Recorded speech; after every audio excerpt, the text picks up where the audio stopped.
and touch the sound of silence.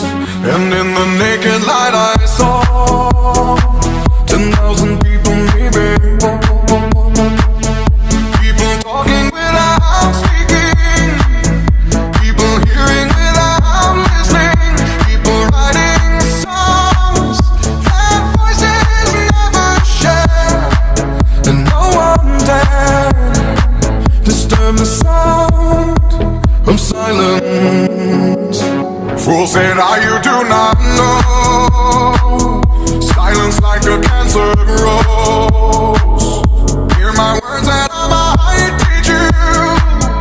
Play my arms and I might reach you. But my words, like silent raindrops, fell